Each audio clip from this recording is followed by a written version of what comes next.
wondered how we got to this point where one of the biggest lobbying groups in America can openly brag that they are representing a foreign country? This is from AIPAC's website, but somehow they don't have to register under the FARA Act as someone acting on behalf of a foreign actor. They literally brag about how many millions they spent and about how 98% of their buying of our politicians was successful this election cycle. Did you know that they were actually this close to having to register as a foreign agent before a certain thing happened?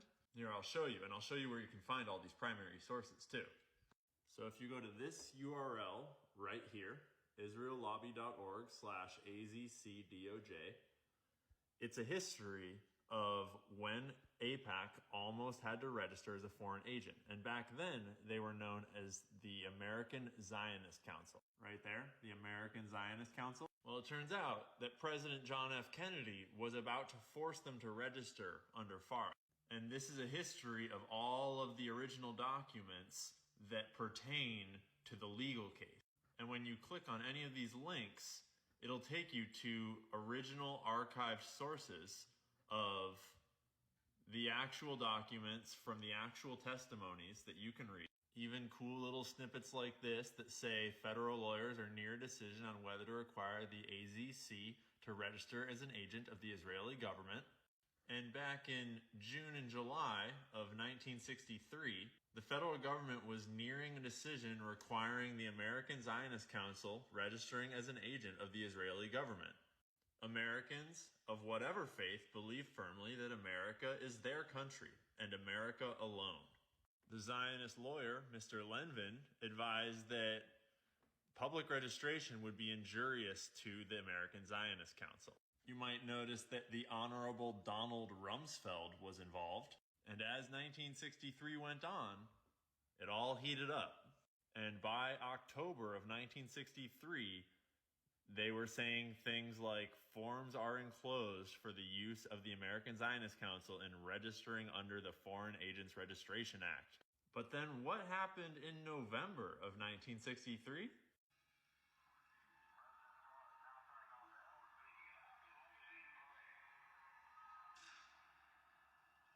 There's a cover-up that's about to happen here.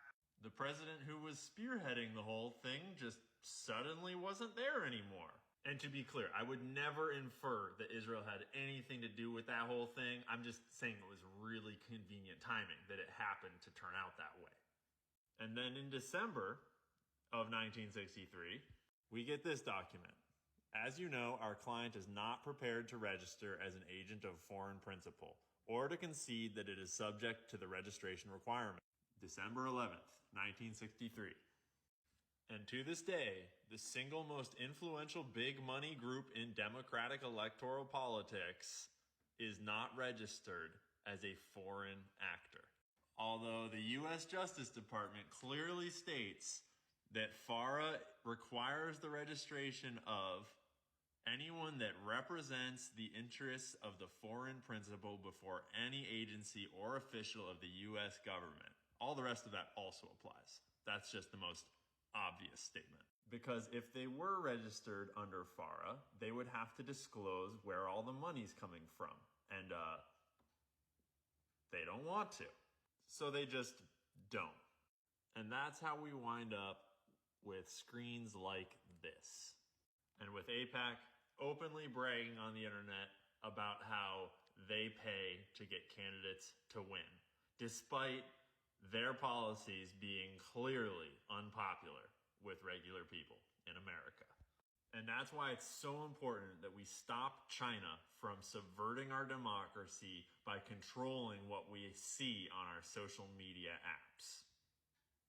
You feel me?